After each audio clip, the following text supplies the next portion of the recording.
Hey guys, my name is Tiffany and welcome back to another video. So in this video, I wanted to share with you guys on the reasons why I wanted to become a nurse educator versus becoming a neonatal nurse practitioner. 'Cause anywhere you feels right, anywhere you feels like Paris in the train, Paris in the train. When I'm with you, when I'm with you, Paris in the train, Paris in the train. So I get a lot of messages and DMs from you guys talking about wanting to pursue the NNP route, and I honestly don't have a lot of things I could share about that since that's not the route I'm pursuing, but I do want to share some experiences and personal observations and those I've actually talked to about why the NNP route was a good decision for them and why I ended up choosing a nurse educator route instead. So I first want to start off this video by just sharing a disclaimer first that I am not a neonatal nurse practitioner, so I cannot speak on behalf of what NNPs do.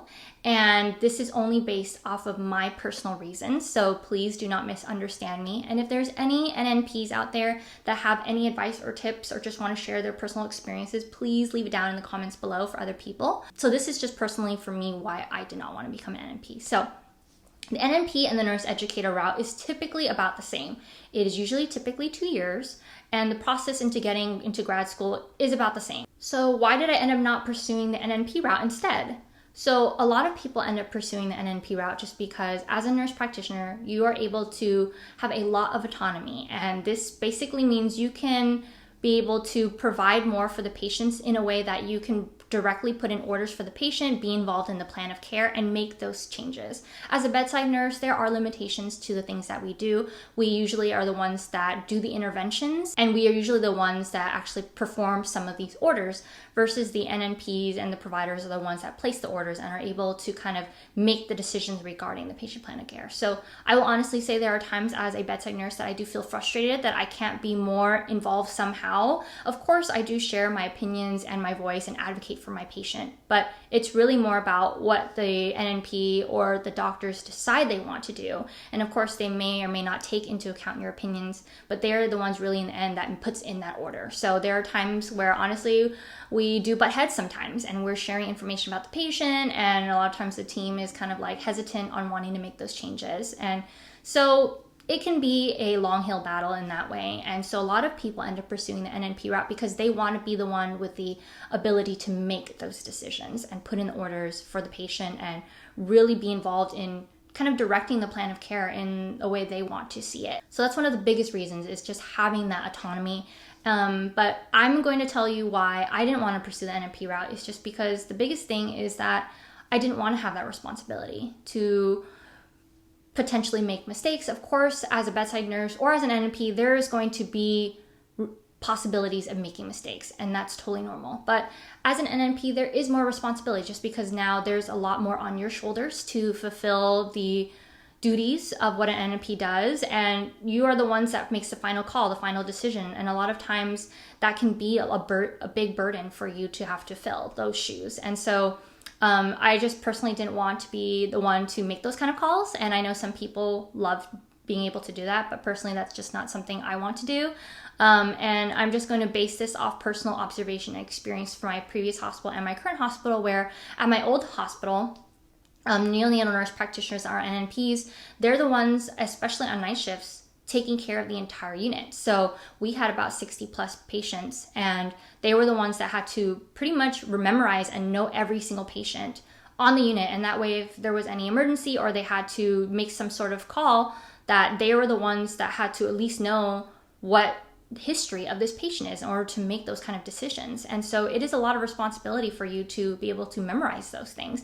Of course, a lot of them have their notes that they carry, but they still need to know the general background of it. So there's probably going to be a lot of research and stuff that you do outside of work to really understand your patient load before you come in, because by the time you come in on your unit, you need to be fully prepared for any sort of emergency, and you are the one that's calling all the shots pretty much. And at my old hospital, we did have a doctor on nights, but a lot of times they're usually there more for on-call purposes. So if there's an emergency or an admission, then they get called to bedside, but a lot of times it's usually the NNP that is by themselves or with another NNP, and they're the ones calling all the shots.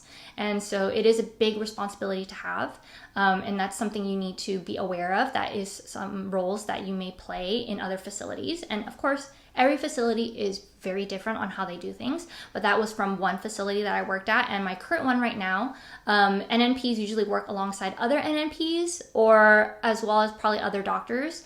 And they kind of communicate as a big team on the plan of care, but they still manage their own patients. So let's say their patient load may be about 10 to 20 patients. So they still have to know the entire history of that patient and know kind of what events had occurred for them. So that way, if anything were to happen, that they can kind of call the shots right away, because they really need to understand the history of this patient and really know them well. So that is part of the responsibility that comes along with becoming an NNP. And so just be aware of that.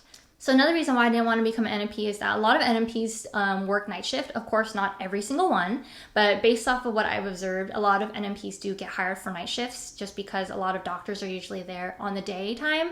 So they're the ones that kind of manage the unit during the day, and they'll hire NNPs for nights. So every facility is different, like I said, but this is kind of what I've been seeing as a common occurrence. And so honestly, I don't think I can ever work nights for the rest of my life. So I didn't want to pursue another route in potentially getting stuck on night shifts forever. So that's just one very personal reason on why I didn't want to become an NNP. And lastly, I know a lot of people want to become an NNP for the financial purposes. And yes, a lot of NNPs do end up making a lot of money. And that's kind of one of the biggest perks of wanting to become an NNP or any nurse practitioner in general. And so, yeah, it is a huge perk that comes alongside of it for sure. But honestly, I'm going to tell you, I didn't want to pursue any route just for the sake of earning more money. I wanted to do something that I wanted to do for myself and for personal growth. And if I earned more money alongside that, great, it's an additional perk to it, but that's not a main reason on why I wanted to pursue something. So, of course, everyone has their own reasons. And for me, I just didn't want to be pressured into going into a potential career route where, who knows, I may or may not be happy with it if the main reason why I went into it was for money, if that makes any sense. So that's not one of the reasons why I wanted to pursue it. And honestly, I think I'm pretty satisfied with where I am now financially, that yeah, if I did earn more money, it'd be a huge perk, but honestly, I'm a lot happy where I am now. And I'm going to be honest and tell you that I know a lot of nurse practitioners, not just in the neonatal world, but in other units as well, where they ended up pursuing the nurse practitioner route for their specialty and ended up making less money than a bedside nurse. Because as a bedside nurse, there are usually increases every year, just depending on what facility you work at. And so a lot of times the hospital will give you like a raise every year annually. But then usually with nurse practitioners, it can be a little bit challenging for you to advance further up when it comes to pays. So it really just depends on every facility that you work with. But a lot of times what ends up happening is that people have been working as bedside nurses for years upon years. And so they've kind of developed that seniority and had their pay increase every year. And then now if they're pursuing the nurse practitioner route, it's kind of either evening out or they're kind of below where they usually were at. So it just really depends. But like I said, don't ever go into something for the purpose of money, because you may get disappointed in the end. So don't use that as your kind of reason for wanting to do something. In the end, I just want to kind of summarize everything in a sense that for me, what I wanted to do was to do something that I truly love and am passionate about. Now, no matter what I do, it doesn't feel like I'm working, if that makes any sense. Like, I wanted to do something where it was fun for me. It's something that I enjoy doing so much that it doesn't feel like work. And for me, that is teaching. I love making content for you guys and creating videos, and that for me, this is something I can do as a hobby, and I do it for fun just because I love doing it. So I didn't want to pursue a route where it could potentially burn me out, or I may or may not like it, because I know that this is what I do love doing. So I knew that I wasn't going to be disappointed in my decision.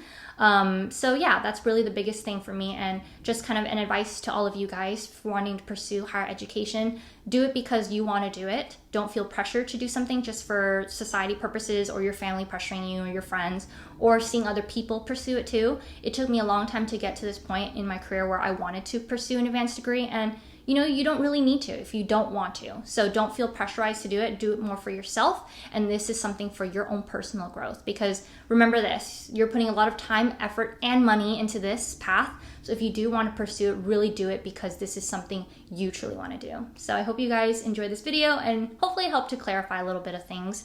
But yeah, I'll see you guys in my next one. Bye. 'Cause anywhere you feels right, anywhere you Paris in the rain, Paris in the